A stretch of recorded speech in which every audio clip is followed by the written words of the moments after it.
Hello, hello. Thank you all for coming. I think you all know why we are here. I'd like to introduce to everybody Matthew Tkachuk. Before I do, I'd sincerely like to thank Hubie, Weegs, and Cole for their service to the team, for the service to the organization. They're wonderful hockey players, and more important than that, wonderful people. And want to express our organizational gratitude and my personal gratitude for all that they've done. And without further ado, Matthew Tkachuk.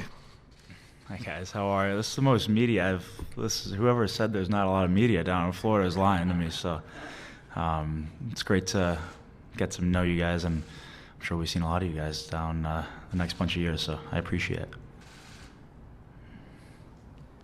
Matt, Jameson, FloridaPanthers.com. I know we just talked, but just being here now, press conference in front of the backdrop, logo on your shirt right there. Just how does it feel, just day one as a Panther? Very surreal. It hasn't fully sunk in yet, if I'm being honest with you. It's been a lot of running around the last few days, but it's unbelievable. It's unbelievable waking up here. You just get that little bit more excitement knowing where you are.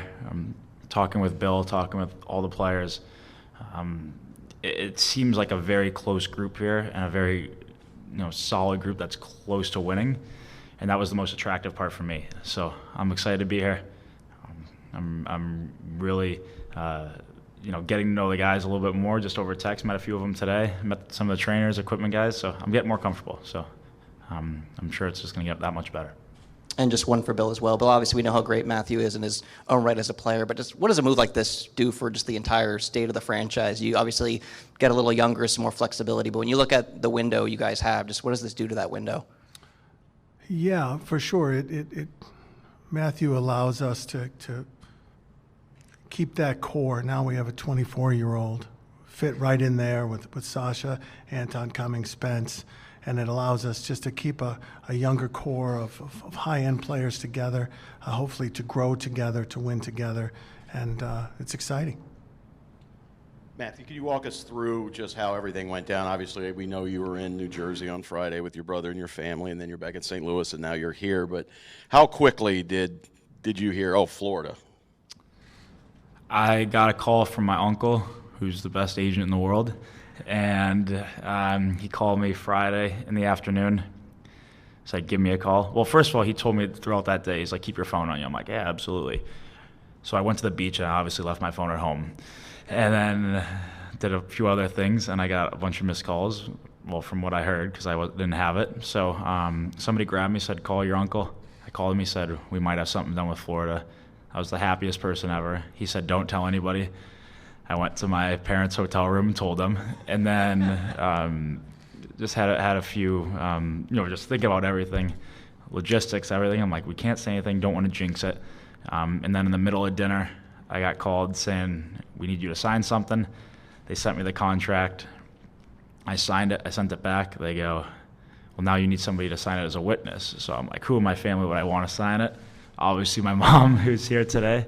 I think my dad was a little pissed off about that. So she signed it. I went back in with the biggest smile ever. Everybody knew something happened, and then that's where I told everyone. So it was a crazy 3-4 hours. And looking at, you've obviously only been here a couple times, but how much have you talked to Bennett and to Lomberg? I'm sure guys that you're friends with from your Calgary days about this organization, about playing here, yada, yada. Yeah, especially in the last couple of days, I've talked to them a lot more about it. The amount of former players that have played here and just people in the organization, obviously talking with Bill a few times, but so many people reached out, and it's so helpful, and it shows that they all care. They want me to feel comfortable. I haven't heard a bad thing about this place, so it's just such an exciting time for me, if I'm being honest. And Bill, Matthew said, I think it was a Sportsnet, that Florida pushed like hell to get this trade done. Was this a deal where you felt like this is an opportunity, we got to go for it, just whatever it takes kind of thing? Yeah, for sure. Is it working? Yeah. You got to give to get, and it was a situation that came up in a very, very short window. The time frame was rather quick. And as you just said, when you have an opportunity like this, we had to pursue it, and the price was very high.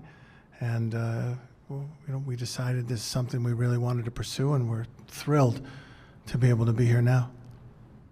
Hey, Matthew. Obviously, the excitement of coming to Florida you've talked about.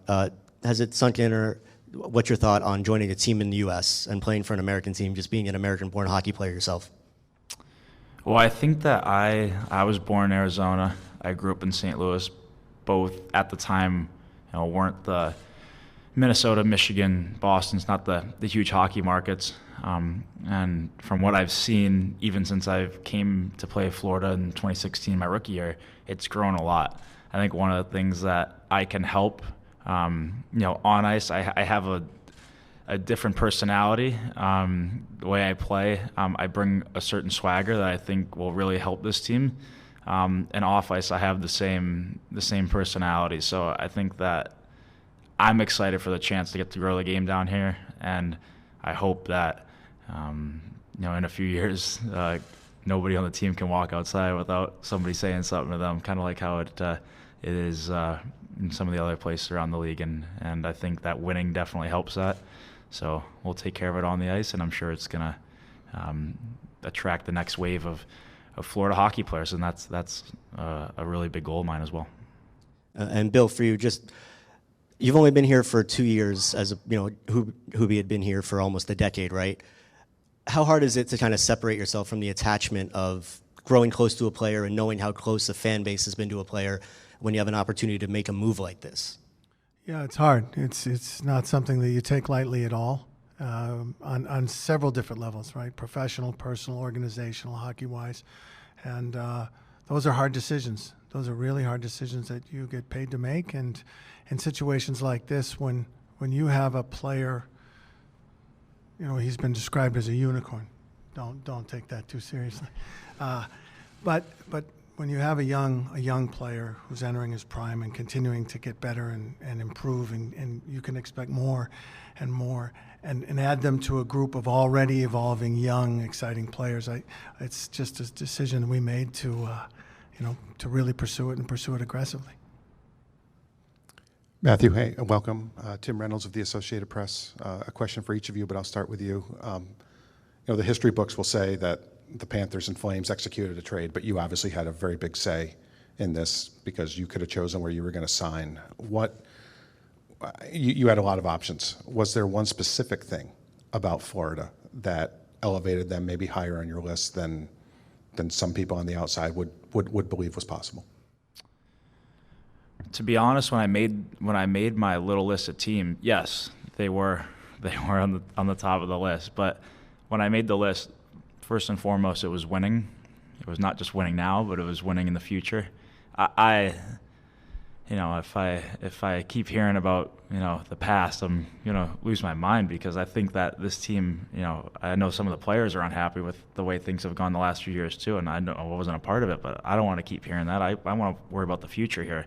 And like we were just talking about, the team, all the guys are from my age to 28, 29, or the majority of it, sorry. So that was first and foremost a very attractive part for me, is the win now mode and the win in the future.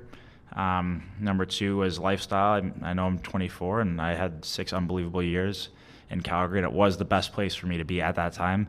But looking ahead, I signed for 8 years, but in my mind, I'm here for 8+. So however many that'll be, I want to be here for the rest of my career.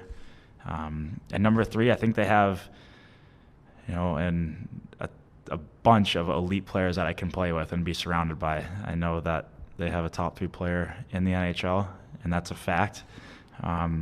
Unbelievable talent, and a lot of guys that have just continued to get better, like we just talked about, with lots of young guys, but a lot of experienced guys as well.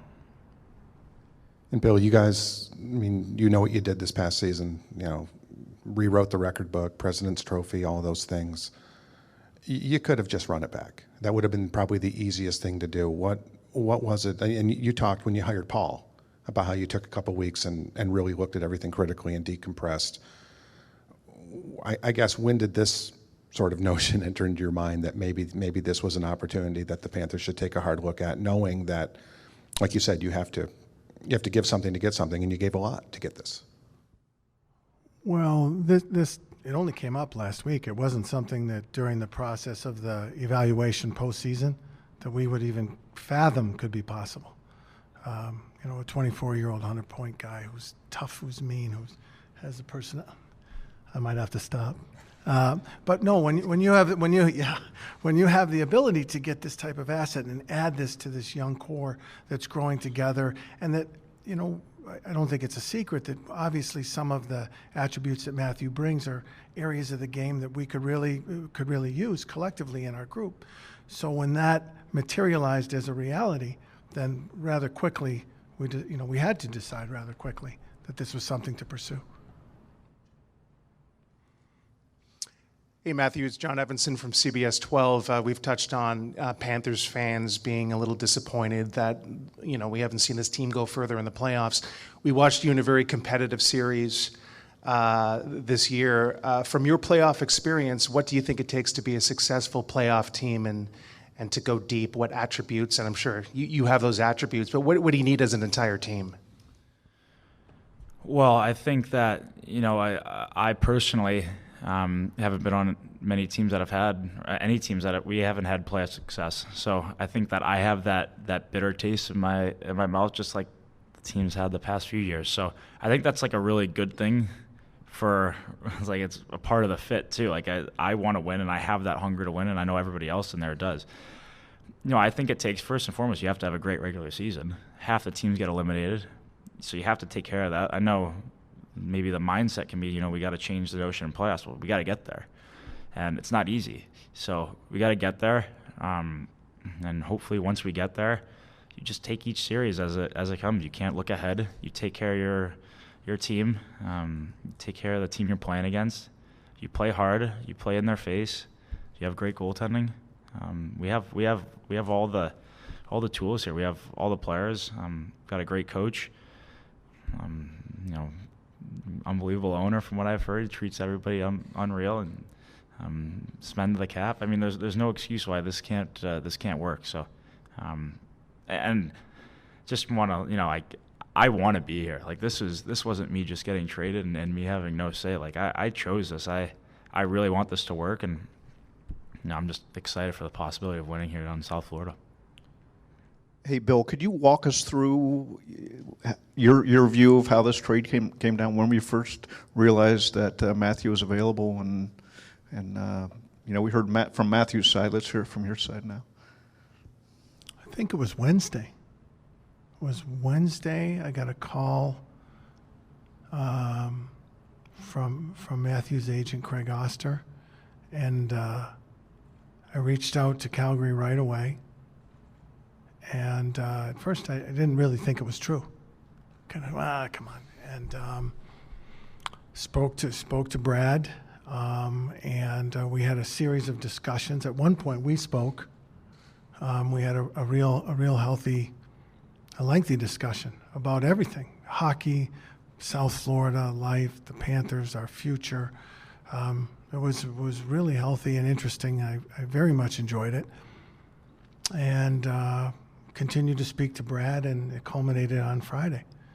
And once it did, I knew that Matthew and his family were in New Jersey, and we had to keep it under wraps for a few hours, and Friday night, finally, it got approved by the league.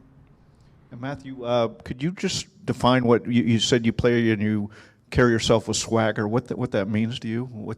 How do you define how that works? I mean, I think it's just kind of how I like live my life too, off ice and on ice. I just have like a confidence that's a good confidence. That's not a cockiness. I think it'll help this team. I think that some of these teams in this conference that in our division that have had success have that. The team in the other end of the state has that. A bunch of teams that have been there have had that. So it's not up to me to provide that, or it is up to me to provide that. I'm not going to bring it all. So I need to help with that. I think that's one of the reasons why it's a perfect fit. There's a lot of, like, I look at a look at a guy like Sasha. He looks like from the outside as one of the best captains in the league. He leads by example, but he has that quietness to him. You can tell that quiet confidence, and I think that I'm kind of like the perfect guy to have with him, where I'm almost like the other way. I'm not quiet, so I think I can help him, and it'll be beneficial for both of us to have each other. If I can jump in on that one, I had a conversation with someone over the course of that 48-hour period or what have you, and I drew a parallel between Matthew and if you've ever seen the movie Hoosiers, Jimmy. At the end of the movie where he says, "Coach, I'll make it," and it's that type of confidence. That, give me the ball with 20 seconds on the line, or I don't know, 2 seconds I think in Hoosiers, right?